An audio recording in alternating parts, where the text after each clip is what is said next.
오늘 말씀의 제목은 무릎을 꿇고 비오니라는 제목입니다. 여러분들은 지금 어떤 기도 제목을 가지고 계십니까? 아마도 사람마다 기도 제목이 다 다를 수 있을 겁니다. 어떤 분들은 건강 문제가 기도 제목일 수 있고요. 빨리 질병에서 치료되는 게 중요한 기도 제목일 수 있을 겁니다. 경제 문제가 기도 제목인 분도 계실 거예요. 가정적으로 경제적인 어려움이 없도록 또 기도하고, 아마 사업하시는 분들은 사업장이 기도 제목, 큰 기도 제목일 것입니다. 직장인들은 직장 생활이 잘 정착되는 게 기도 제목이고, 그리고 구직자는 좋은 직장이 연결되는 게 기도 제목일 겁니다. 인간관계 문제도 큰 기도 제목일 수 있겠죠. 사람과의 관계가 불편하지 않고, 혹은 사람과의 갈등이 잘 해결되는 것이 기도 제목일 수 있습니다. 청년들에게는 이성교제가 기도 제목일 수 있고, 결혼이 기도 제목일 수 있습니다. 중년의 부모님들도 보니까 자녀들의 결혼 문제가 기도 제목으로 종종 올라오는 것을 보게 됩니다. 좋은 배우자 만나서 행복한 가정을 갖는 것이 기도 제목입니다. 학생들에게는 공부가 잘 되고 학업에 진전이 있는 것이 기도 제목일 겁니다. 좋은 성적 내서 또 앞길이 잘 열리는 것이 기도 제목이겠죠. 그 외에도 식구들의 구원 문제가 기도 제목인 경우도 있고, 신앙생활을 잘 하는 것도 기도 제목일 수 있습니다. 영혼 구원을 위한 기도 제목도 있고, 전도 대상자를 위한 기도 제목도 있습니다. 교회를 위한 기도 제목도 있겠죠. 교역자들을 위한 기도 제목, 부서나 교사나 구역장이나 구역원들을 위한 기도 제목도 있습니다. 교회 예배를 위한 기도 제목도 있고, 교회 행사를 위한 기도 제목도 있겠죠. 저희 교회 같이 41주년 행사를 앞두고 있어서 그 행사가 잘 은혜롭게 진행되기를 바라는 기도 제목도 있을 겁니다. 좀 더 넓은 의미로서 거시적인 기도 제목이라면 나라를 위한 기도 제목도 있을 겁니다. 정치적인 안정을 위한 기도 제목도 있고, 이놈의 코로나19가 빨리 끝났으면 좋겠다라고 하는 기도 제목도 있습니다. 남북한의 통일 문제도 기도 제목이고, 민족 복음화, 세계 복음화도 기도 제목입니다. 각 나라의 선교 현장과 선교사님들도 중요한 기도 제목입니다. 그 외에도 이 땅에 전쟁이 없기를 기도하고, 또 이 땅에 가난이 없고 인권 탄압이 없으며 자연 문제, 기후 문제가 잘 해결되는 것도 기도 제목일 겁니다. 나열하는 기도 제목들 하나하나 다 소중하고 빼놓을 수 없는 기도 제목들입니다. 그런데 오늘 성경은 좀 차원이 다른 기도 제목을 말하고 있습니다. 지금까지 언급했던 그런 기도 제목이 아닌 다른 기도 제목을 언급하고 있는 부분을 주목해 봅니다. 어떤 기도 제목을 오늘 성경은 말하고 있는지, 그리고 성경에 말하고 있는 그 기도 제목이 왜 중요한지를 한번 오늘 우리가 생각해 보려고 합니다. 무릎을 꿇고 비는 이 간절한 기도는 오늘 성경에 뭘 말하고 있는지를 좀 보려고 하는 것입니다. 자, 오늘 14절 말씀 보면은 이러므로 이렇게 시작이 되고 있음을 봅니다. 이 이러므로라고 하는 이 말은 지금까지 내용을 언급했던 것의 결론입니다. 1장부터 3장 13절까지 내용을 다 이렇게 살펴본다면 그 내용의 결론으로 이러므로 하면서 기도 제목이 나오는 것을 보게 됩니다. 전체의 내용을 간단하게 한번 좀 짚어본다 그러면 1장에서의 내용은 하늘에 속한 신령한 복입니다. 하늘에 속한 신령한 복, 땅에 속한 세상의 복과 차원이 다른 하늘에 속한 신령한 복이 있음을 말을 하고, 그 신령한 복이 예수 그리스도 복음임을 말합니다. 2장에서는요, 죽었던 우리가 다시 살았다라는 말씀인데, 이것이 가능한 것은 예수 그리스도의 대속 때문이고, 이렇게 죽었다 다시 살아난 것은 하나님의 은혜임을 말합니다. 인간은 본질상 하나님의 진노의 대상이고, 그렇게 하나님 앞에서 죽어있는 우리인데 그리스도께서 우리를 살리셨음을 말을 합니다. 그래서 그리스도 안에 있는 자들에게는 더 이상 외인도 아니고 나그네도 아니며 도리어 하늘의 시민이요 그리고 하나님의 가족임을 말합니다. 예수 그리스도의 십자가의 죽음이 하나님과 우리 사이에 막힌 담을 허셔서, 그리고 너와 나의 막힌 담도 허셨음을 2장에서는 강조하고 있습니다. 3장으로 넘어와서 이 그리스도 위에 이 놀라운 사실들, 이 소식들, 이것을 복음이라 하며 이 복음은 영원부터 감추어진 비밀임을 말합니다. 좀처럼 드러나지 않았던 그 하나님의 비밀, 그리스도의 비밀, 복음의 비밀이 그리스도를 통해서 드러났음을 말합니다. 이 드러난 비밀이라고 해서 모두가 다 아는 것은 아니기에 성령의 깨닫게 하심과 하나님의 계시를 받은 자만이 이 복음의 눈이 열리고 복음을 안다고 말씀합니다. 그 대표적인 사람들이 사도들이요 선지자들이었고 사도 바울이었습니다. 그리고 인류 역사 속에도 수많은 사람들이 이 복음의 눈이 떠지고 복음을 알았던 사람들이 있었습니다. 아무나 아는 것이 아닐진데 이 놀라운 하나님의 비밀, 영원 전부터 천지가 창조되기 이전부터 하나님 안에 감추어져 있던 그리스도의 이 비밀, 복음의 비밀, 이 비밀에 눈이 열리고 이걸 아는 자들은 진실로 택함 받은 자요 은혜를 받은 자입니다. 여기서 끝나지 않냐고 그 비밀을 안 것이 감동에 대해서 가슴을 뛰게 했는데 나아가서 그 복음의 일꾼이 되게 하시도록 하나님이 나를 선택했다는 사실은 감당할 수 없는 은혜임을 말을 합니다. 하나님의 영원한 경륜 속에서 하나님은 복음의 일꾼으로 누군가를 정해놓고 복음을 위하여 살게 하셨는데 그것이 얼마나 큰 은혜인가 함을 말하고 있습니다. 이제 이 땅의 모든 사람들에게 외치고 싶고 전해주고 싶은 말은 그리스도를 믿음으로 말미암아 모든 인간은 담대하게 확신을 가지고 하나님 앞으로 나아갈 수 있는 길이 열렸다는 사실입니다. 하나님과의 원수 관계가 아니라 하나님의 진노 관계가 아니라 하나님 앞에 담대하게 그 앞에 나아갈 수 있는 길을 예수 그리스도가 열어놓았다는 이 놀라운 소식을 전해야 한다는 이야기입니다. 그런데 이 어마어마한 이 놀라운 소식을 많은 사람들이 알지를 못하고 있습니다. 생각하면 생각할수록 따져보면 따져볼수록 이 그리스도의 복음은 이 세상에서 먹고 사는 문제랑은 비교할 수 없는 소식임이 틀림이 없습니다.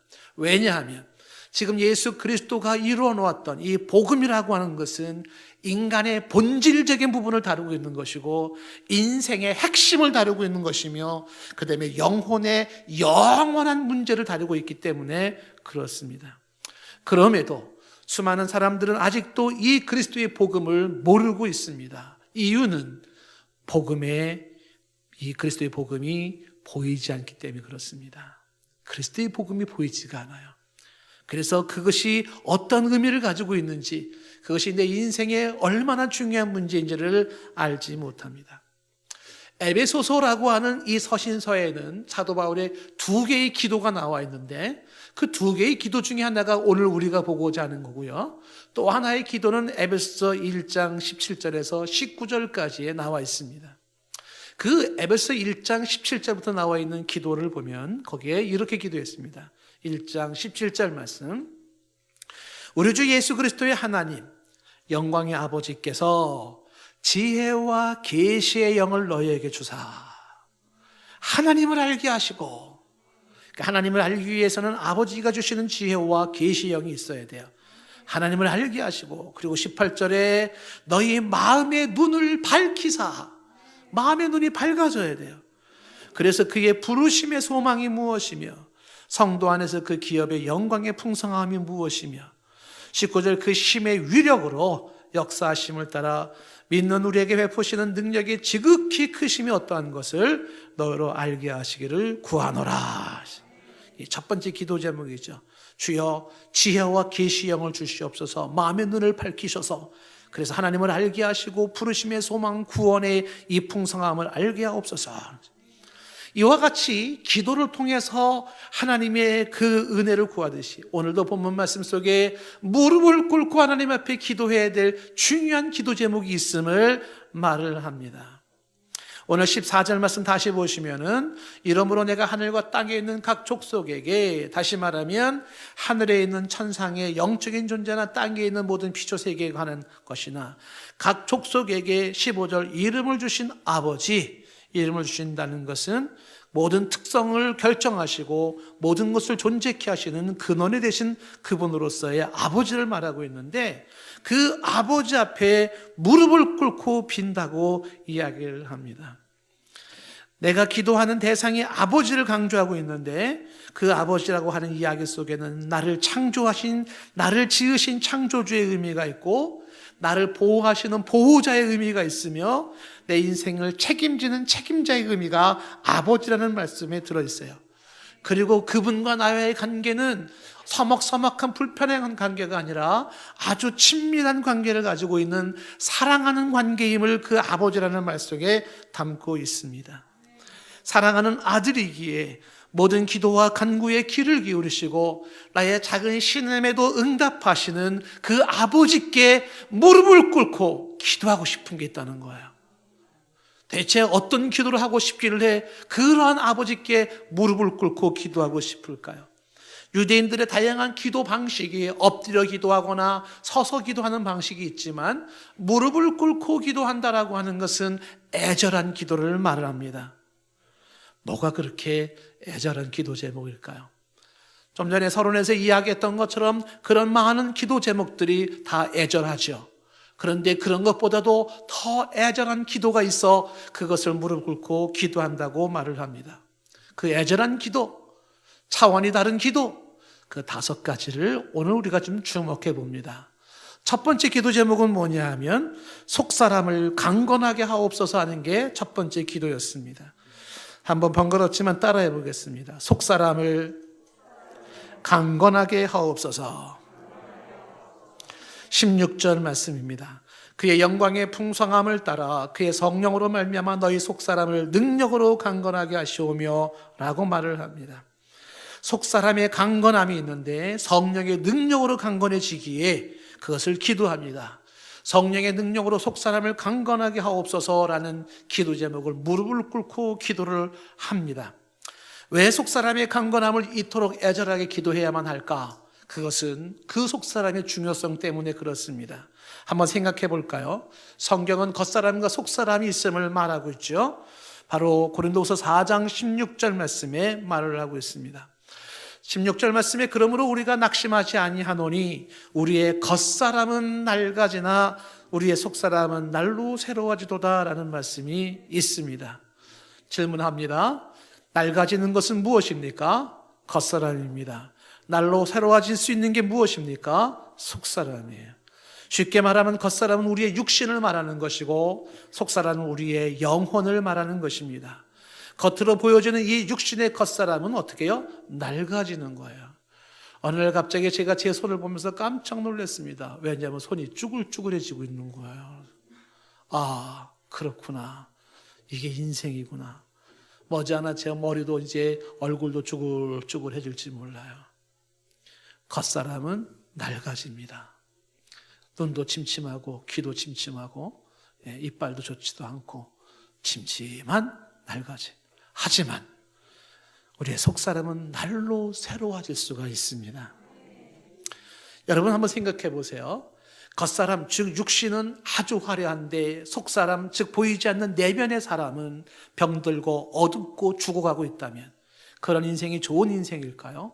아니면 반대로 겉사람은 별 볼 일 없어 보이고 초라해 보일지 모르지만 그러나 그 속사람이 그 내면의 사람이 강건하고 밝고 맑고 생명력이 약동하고 있다면 과연 어떤 인생이 좋은 인생일까? 성경에서 우리에게 주목하게 하는 것은 겉사람의 화려함이 아니라 속사람의 강건함입니다. 이거를 고린도서 4장 7절 말씀에는 이렇게 비유적으로 얘기했죠. 이 보배를 질그릇에 가졌다라는 이야기를 합니다. 그 보배가 그리스도요, 질그릇은 육체입니다. 이 질그릇은요, 별 볼 일 없는 그릇입니다. 버려도 의미가 없어도 괜찮아요. 그런데 그 질그릇이 대단한 그릇이 되고 아주 비싼 그릇이 될 수가 있죠. 어떻게? 보배를 담을 때. 우리의 육신이 질그릇과 같아서 따져보면 별 볼 일 없을지 모르지만 그러나 우리에게 아주 값진 보배이신 그리스도가 계신다면 우리는 이 보배를 가진 질그릇, 이 육신은 고귀하고 그리고 아주 귀한 것인 줄로 믿습니다. 그 보배 되신 그리스도가 내 안에 속사람을 강건하게 하세요. 그래서 이어지는 고린도서 4장 7절 이하의 8절에서 이렇게 말을 하는 겁니다. 우리는 사방으로 우겨쌈을 당하여도 쌓이지 아니하며 무슨 얘기입니까?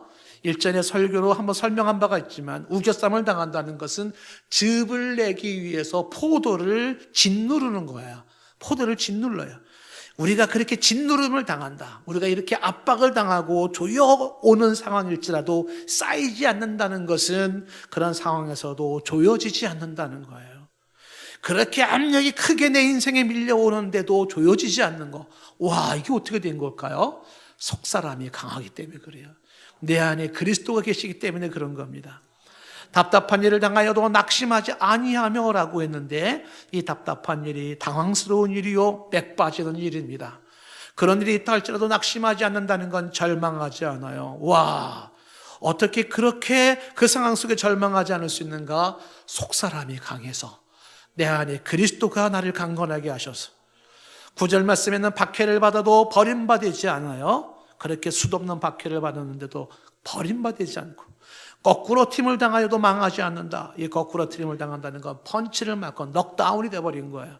그래도 망하지 않는다는 것은 다시 일어나는 겁니다. 완전한 패배가 없어요. 다시 일어날 수 있는 거죠. 와, 어떻게 그렇게 가능하지? 속사람이 강해서 그런 거예요. 제가 누누이 이야기하지만 우리의 인생은 나에게 무슨 일이 일어나느냐가 중요한 게 아니라 내 안에 무슨 일이 일어나느냐가 중요합니다. 나에게 무슨 일이 일어났는가? 영어로 what happened to me 라고 그랬죠. to me가 아니라 what happened in me, 내 안에라는 것을 제가 강조한 바가 있습니다.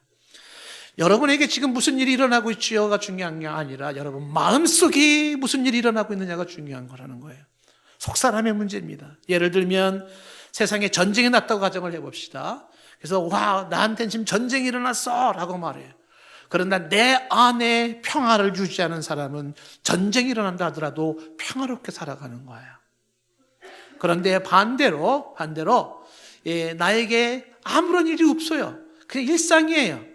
그런데 내 안에 불안과 전쟁이 있는 사람은 불안 속에 전쟁 속에 살아가는 거예요. 나에게 무슨 일이 일어나느냐가 아니라 내 안에 무슨 일이 일어났느냐의 문제일진데 그것은 속사람의 문제인 겁니다. 인생에서 본질적으로 중요한 건 겉사람이 아닌 속사람임을 말합니다. 우리가 흔히 그 사람은 정신력이 강해 라고 말하는 것이 속사람이 강하다는 거예요.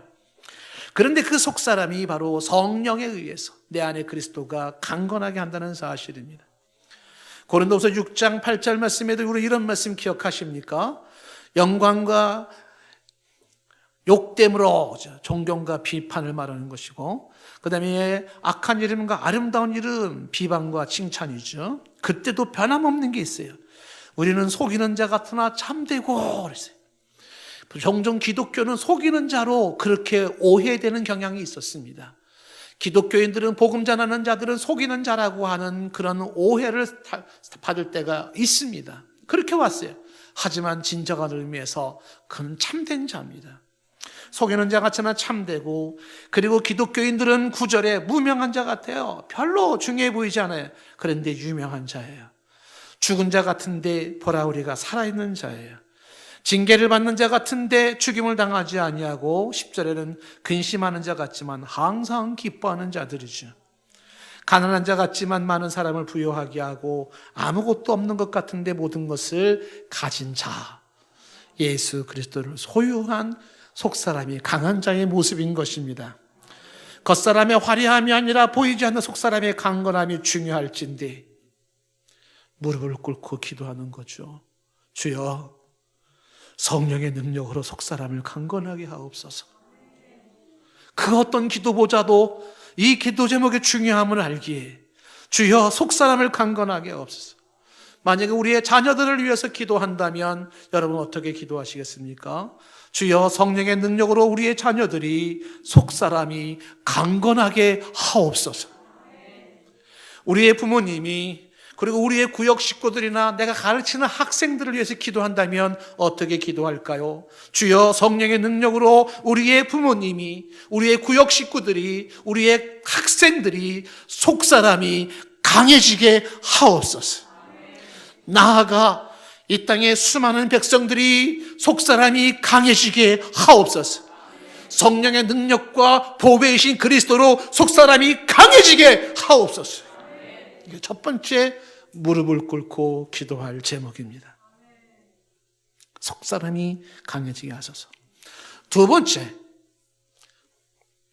무릎을 꿇고 기도해야 될 기도 제목, 차원이 다른 기도 제목은 두 번째는 그리스도가 마음에 계시게 하옵소서입니다. 다시 한번 또 번거롭지만 따라해 보겠습니다.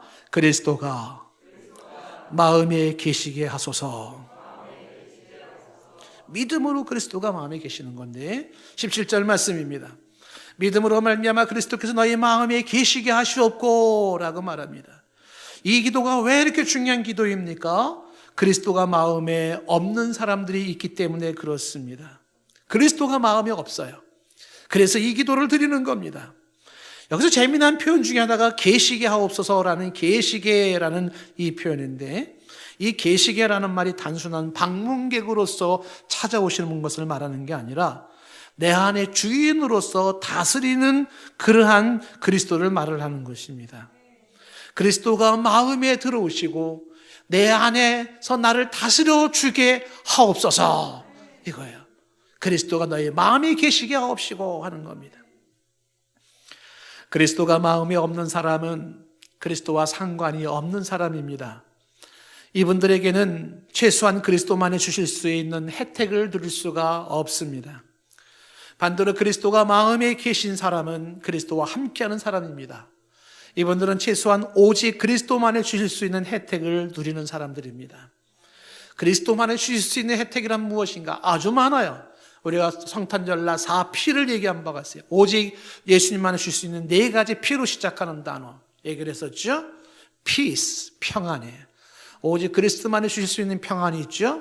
그 다음에 파워, 능력이죠. 그리스도만이 주실 수 있는 능력이 있습니다.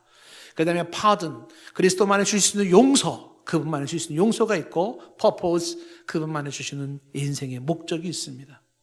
이외에도 그분이 주시는 혜택은요, 살아가면서 삶에 필요한 위로와 인생의 지혜와 명철과 그리고 우리의 영혼의 구원까지 오직 그리스도를 통해서만 주어지는 혜택은 너무나도 많이 있어요. 그런데 그리스도가 그 마음에 계시지 않는다면 이 혜택을 최소한 누릴 수가 없고, 그리스도가 그 마음에 있다면 이 모든 혜택을 누릴 수가 있습니다.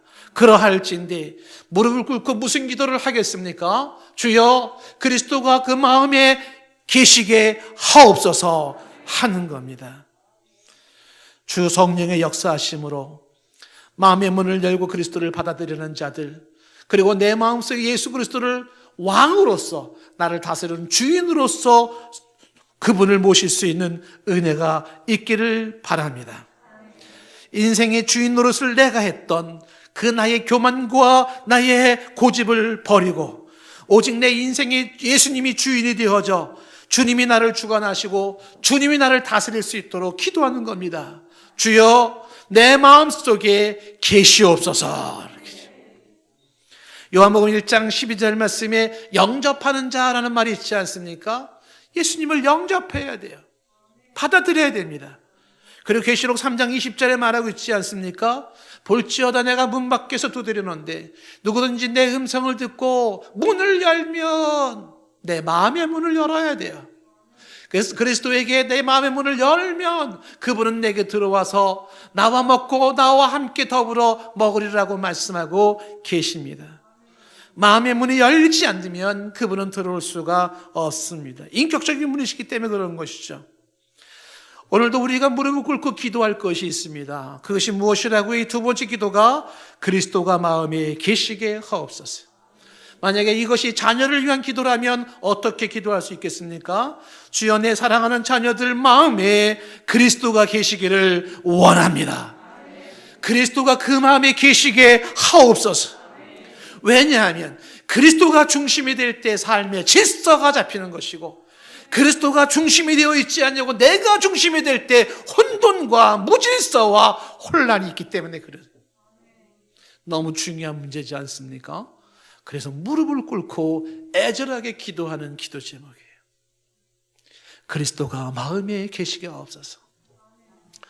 자, 첫 번째는 뭐라 그랬어요?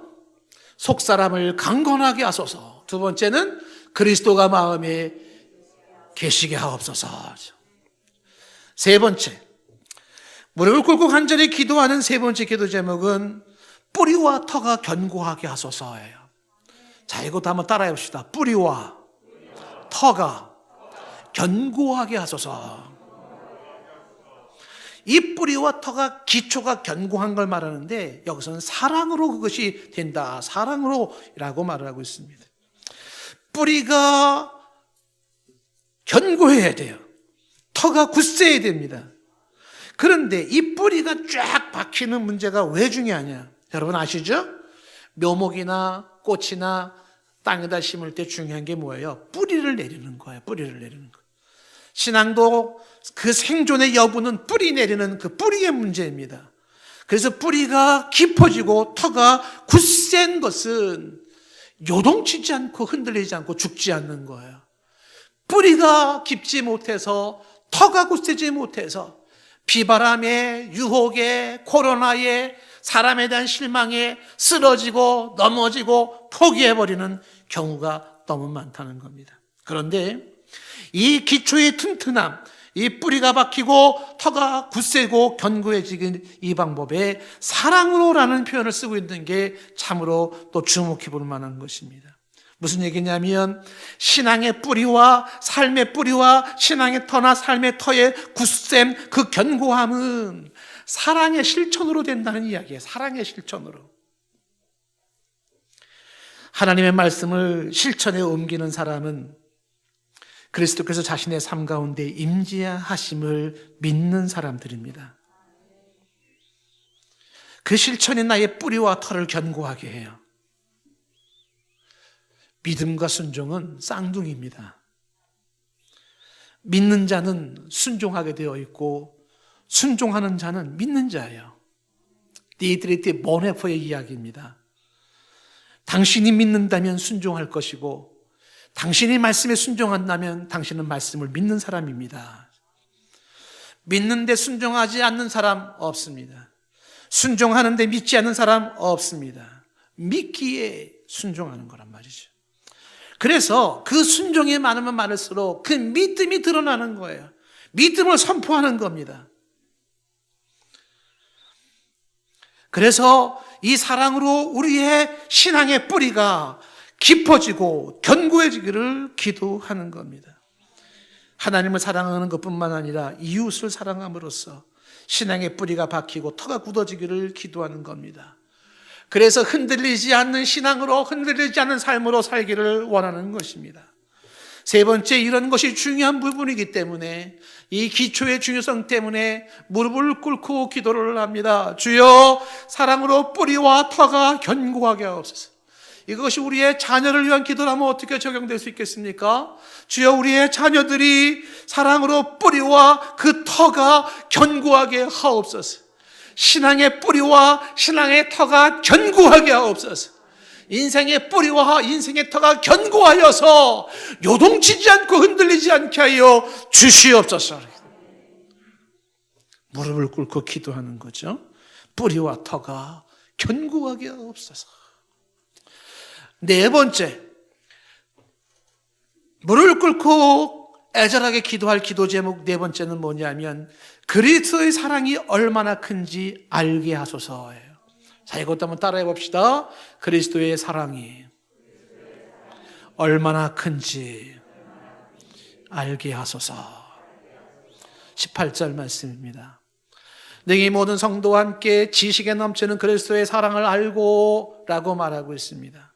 이 성도와 함께라는 것은 그리스도의 사랑이 얼마나 큰지 알았던 성도들처럼 역사 속에 수많은 사람들이 그리스도의 사랑이 얼마나 큰지를 알았어요. 그들처럼 지식에 넘치는 그리스도의 사랑을 알게 하소서. 이 지식에 넘치는 이 말이 무엇입니까? 사람의 생각을 초월한 거예요. 상상할 수 없는 그리스도의 그 큰 사랑을 알게 하소서. 자식들이 부모의 사랑을 얼마나 알까요? 과연 얼마나 알까요? 아마 많은 경우에는 너무나도 모를 거예요. 뿐만 아니라 우리가 그리스도의 사랑을 얼마나 알까요? 모르긴 해도 많은 사람들은 그 크신 그리스도의 사랑을 잘 모를 겁니다. 그 사랑이 나를 강권해야 되는데, 그 사랑이 나를 지배해야 되는데, 그 사랑이 얼마나 큰지를 몰라서 그 사랑이 나를 지배하지 못하고 그 사랑에 감동하지 못하고 그냥 그런가 보다라고 살아가기 쉬운 모습이죠. 우리가 그렇게 살기 쉬운 인생일진데 무릎을 꿇고 기도하는 거예요. 주여, 그리스도의 사랑이 얼마나 큰지를 알게 하옵소서. 생각하면 생각할수록 그 사랑은 큽니다. 예수님이 하늘의 보좌를 버리고 이 땅에 내려오신 그 모습은 예를 들면 마치 왕이 왕자를 버리고 이 땅에 백성들이 있는 곳으로 내려온 것과 같아요. 그리고 백성들과 함께 살아가면서 그들로부터 멸시와 천대를 받는 왕의 모습을 생각해 보십시오. 자신의 모든 기득권을 내려놓고 그리고 험한 십자가의 길을 걸어가시면서 기꺼이 피 흘려 죽으신 그리스도를 생각해 보십시오. 사랑이 아니면 못합니다. 사랑이 아니면 못하는 거예요. 한 마리의 화목제물이 되어서 기꺼이 피를 쏟아 제물로 죽어주심으로 하나님과 인간 사이를 화목하게 하셨어요. 하나님과 인간 사이의 영원한 원수관계를 화목하게 하시고 당신의 죽음으로 말미암아 하나님께로 감히 나갈 수 없는 길을 열어놓으신 예수 그리스도입니다. 인류를 구원한 그리스도의 그 희생은 그리스도의 말로 달 수 없는 사랑입니다. 천지를 창조하기 이전부터 하나님은 이 그리스도를 통한 구원의 계획을 당신은 가지고 계셨고 영원한 비밀로 가지고 계셨고 이제 예수 그리스도를 통하여서 이러한 비밀을 실현시키실 때 독생자를 이 땅에 보내시는 아버지 하나님의 눈물겨운 사랑도 있지만 예수 그리스도의 눈물겨운 순종 그 사랑이 있었기에 이 구원이 완성된 줄로 믿습니다. 우주를 향하여서 과학자들은 신비하다 말을 하지만 그 우주보다 크신 하나님의 그 영원하신 하나님의 섭리 속에 담겨져 있는 비밀은 천지를 창조한 우주를 창조한 것보다도 더 놀랍고도 위대한 하나님의 역사는 그리스도를 통한 구원의 역사예요. 천지 창조한 저는 비교할 수 없다고 생각을 해요. 이 어마어마한 그리스도를 통한 구원의 역사가 하나님의 사랑, 그리스도의 사랑으로 이루어진 것입니다. 죄인을 향한 하나님의 사랑을 어떻게 말로 설명할 수 있겠습니까? 누가복음 15장에 나와 있는 탕자의 비유를 생각해 보십시오. 아버지를 배반한 아들이에요. 아버지를 멸시했던 아들이에요. 아버지의 재산을 탕진한 아들이에요. 아버지의 부끄러움이요, 아버지의 수치가 된 아들이에요. 근데 그 아들이 거짓골을 하고 돌아온다고 아버지는 맨발로 나아가서 끌어안고 입을 맞추고 그리고 죽었던 아들이 살아왔다며 잔치를 베푸는 그 아버지를 어떻게 이론으로 설명할 수가 있겠습니까? 그 사랑은 말로 설명할 수 있는 부분들이 아니에요. 사무엘상 18장을 보다가 보면은 정말 이해가 안 되는 부분이 나오죠. 다윗에게는 아주 망나니 아들이 있어요. 압살롬입니다. 못된 아들입니다. 천하의 못된 아들이에요. 어떻게 자신의 친엄마는 아니라 하더라도 아버지의 그 아내인, 그래도 엄마예요, 자기한테는. 그 엄마를 겁탈할 수가 있어요. 그것도 만민이 보는 앞에서. 이런 못돼 먹은 페르나가 어디 있습니까? 왕이신 아버지를 어떻게 쫓아내요? 그리고 어떻게 자기가 왕자를 차지하고 있습니까? 이런 못된 압살롬이 다윗의 장군과 전쟁을 벌일 때 다윗은 부탁을 하죠. 내 아들 압살롬을 죽이지 말아달라고. 그러나 열받은 이 장군은 그 압살롬을 죽여버리는 거예요. 그리고 압살롬이 죽었다는 소식을 듣고 사무엘상 18장에 이 다윗이 엉엉엉 울기 시작하는데 내 아들 압살롬아, 내 아들 압살롬아, 차라리 내가 죽었으면 좋았을 것을. 그걸 지켜보고 있던 장군이 기가 막힌 거예요. 아니 왕이여, 차라리 우리가 죽었으면 낫겠습니까? 왜 이러시는 겁니까? 그놈 아들은 몇 번 죽어도 쌉니다. 누가 그 아비의 마음을 알겠어요? 눈물을 펑펑 쏟는 그 아비의 마음을. 내 아들 압살롬아, 차라리 내가 죽었으면 날 것을. 부모의 사랑도 헤아릴 수 없이 너무 클진데 하나님 아버지가 보여주시고 독생 예수가 보여준 그 크신 사랑을 어떻게 이론으로 설명할 수가 있겠습니까? 생각하면 할수록, 기도하면 할수록 그 크신 사랑이 너무너무 커서 그 앞에서 무릎을 꿇고 몸을 떨고 그 사랑이 나를 강권할 수밖에 없는 건데 그 사랑을 너무 몰라요. 그래서 무릎을 꿇고 기도하는 겁니다. 주여, 그리스도의 사랑이 얼마나 큰지 알게 하옵소서. 이거 우리 자녀들한테 적용을 시킨다면 어떻게 되겠어요? 내 자녀들이 그리스도의 사랑이 얼마나 큰지 알게 하여 주시옵소서. 주여, 우리의 사랑하는 모든 사람들이, 이 땅의 백성들이 그리스도의 사랑이 얼마나 큰지를 알게 하옵소서. 시골에서 목회를 하고 있던 레만 목사님이 너무 가난한 목회 시절에 돈을 벌기 위해서 생계비를 벌려고 주중에는 치즈 공장에 나가서 일을 했습니다. 어느 날도 변함없이 공장에 가서 일을 하고 점심때 싸온 도시락을 딱 폈습니다. 초라한 도시락에 아내가 써준 글씨가 보였습니다. 그 안에는 그 도시락에 이렇게 글을 썼습니다.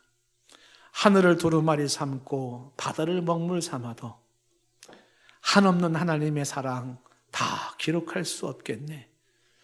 하나님의 크신 사랑 그 어찌 다 쓸까? 저 하늘 높이 쌓아도 채우지 못하리라는 글이 쓰여 있습니다. 제가 영문 가서를 봤어요. 제가 좀 직역을 해야, 의역을 좀 한다 그러면 그 영문 가서는 이렇게 되어 있습니다. 바다를 잉크로 삼고 하늘을 도화지 삼으며 지상의 모든 나무들을 펜촉으로 삼고 인류 모든 사람들이 하나님의 사랑을 쓴다 한들 바다 잉크가 부족하고 하늘 도화지가 부족할 뿐이라. 오, 하나님의 사랑은 얼마나 풍요롭고 순결한가, 얼마나 광대하며 강렬한가. 그 사랑은 영원하다. 성도와 천사들의 노래여. 이 글을 가지고 레이먼 목사님이 찬송가 304장을 작사, 작곡을 하게 되는 것입니다. 그 크신 하나님의 사랑 말로 다 형용 못하네. 저 높고 높은 별을 넘어 이 낮고 낮은 땅 위에 죄범한 영혼 구하러 그 아들 보내어 화목제물 삼으시고 죄 용서하셨네. 하나님 크신 사랑은 측량도 못하네. 영원히 변치 않는 사랑 성도여 찬양하세. 무릎을 꿇고 간절히 기도할 기도 제목, 이 네 번째가 주여 그리스도의 사랑이 얼마나 큰지를 알게 하옵소서. 이 기도가 우리 가운데 있기를 원하고 그 사랑이 얼마나 큰지를 물밀듯이 파도처럼 밀려오는 그 크신 사랑이 여러분에게 전달되기를 원합니다. 마지막으로 기도 제목, 내가 무릎을 꿇고 기도하노니 할 때 다섯 번째 기도 제목은 주여 하나님의 충만으로 충만케 하소서예요. 한번 따라 볼까요? 하나님의 충만으로 충만하게 하소서. 이 3장 19절 후반절 말씀에 나와 있는 말씀이죠. 하나님의 모든 충만하신 것으로 너희에게 충만하게 하시기를 구하노라. 여기 충만이 부족함이 없는 상태를 말합니다. 가득 참을 말하는 거예요. 하나님이 주시는 기쁨의 충만, 하나님이 주시는 평안의 충만, 하나님이 주시는 소망의 충만, 하나님이 주시는 능력의 충만으로 충만하게 하소서. 부족한 인생이 아니라 하나님으로 채워진 충만한 인생이 되게 하옵소서. 말씀을 결론으로 맺습니다. 우리는 세상을 살면서 간구할 기도 제목이 참 많은 사람들입니다. 하나하나 빠짐없이 다 간구해야 할 것입니다. 하지만 영혼을 가진 한 인간으로서 인간에게 꼭 필요하고 인생에 꼭 필요하고 있어야만 하며 더 풍성해야 할 것을 위해서 우리는 무릎을 꿇고 아버지께 구합니다. 첫째, 아버지 성령으로 우리의 속사람을 강건하게 하옵소서. 둘째, 아버지 믿음으로 우리 그리스도가 우리 마음에 계시게 하옵소서. 셋째, 아버지 사랑으로 신앙의 뿌리와 터가 견고하게 하소서. 넷째 아버지, 그리스도의 사랑이 얼마나 큰지 알게 하소서. 다섯째, 아버지, 하나님의 충만으로 우리의 인생도 충만하게 하옵소서. 이 기도는 하나님 우편에 계신 그리스도의 기도일 것이고, 지금도 말할 수 없이 탄식하며 기도하시는 성령의 기도인 줄로 믿습니다. 우리도 마땅히 기도할 바이고, 그 기도가 응답되기를 축복합니다. 찬양 드립시다.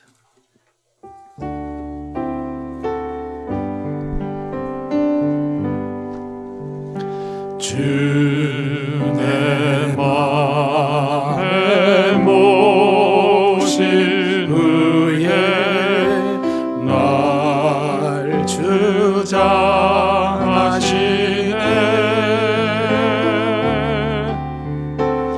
주께 내 맘 드린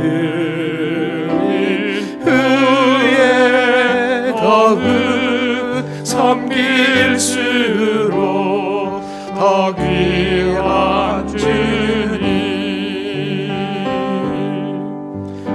더욱 섬길수록 더 귀한 주님, 더 사랑할수록 주 날 사랑해. 매일 내 마음속에 기쁨 넘치네. 더욱 섬길수록 더 귀한 주님. 기도할 사람 기도하시고, 우리 찬양을 부르실 사람 부르면서 나가겠습니다. 주님의 임재하심 속에서 오늘 말씀을 생각하면서 기도하기를 원합니다. 주여, 성령으로 우리의 속사람을 강건하게 하시고, 주여, 믿음으로 그리스도가 우리 마음에 계시게 하옵시고, 주여, 사랑으로 신앙의 뿌리와 터가 견고하게 하시며, 주여, 그리스도의 사랑이 얼마나 큰지 알게 하소서.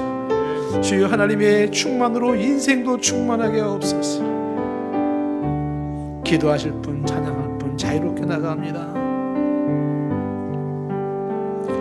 주 내 맘에 모신 날 주장하시네. 날 주장하시네. 주께 내 맘 드린 후에, 주께 내 맘 드린 후에 더욱 섬길수록 더욱 섬길수록 더 귀한 주님, 더욱 섬길수록 더 귀한 주님, 더욱 섬길수록 더 귀한 주님, 더 사랑할수록 주 날 사랑해. 더 사랑할수록 주 날 사랑해. 매일 내 마음속에 기쁨 넘치네. 더욱 섬길수록 더 귀한 주님. 다시 한 번 더 합니다. 주 내 맘에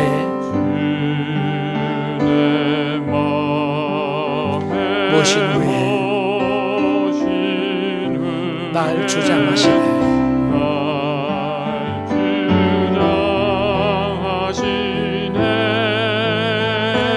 주께 내 맘 드린 후에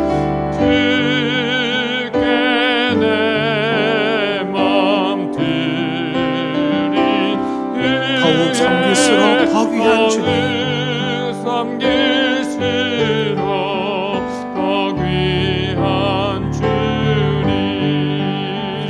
더욱 섬길수록 더 귀한 주님, 더욱 섬길수록 더 귀한 주님, 더 사랑할수록 주 날 사랑해. 더 사랑할수록 주 내 맘속에 기쁨이 넘치네. 내 맘속에 기쁨 넘치네. 더욱 섬길수록 더욱 섬길수록 더 귀한 주님. 더욱 섬길수록 더 귀한 주님. 아버지 하나님, 무릎을 꿇고 간절한 모습으로 기도드립니다. 성령으로 우리의 속사람을 강건하게 하옵소서. 아버지, 믿음으로 그리스도가 우리 마음에 계시게 하옵소서. 아버지, 사랑으로 신앙의 뿌리와 터가 견고하게 하소서. 아버지, 그리스도의 사랑이 얼마나 큰지 알게 하소서. 아버지, 그리스도 하나님의 충만으로 우리의 인생도 충만하게 하옵소서. 예수님의 이름으로 기도드리옵나이다. 아멘.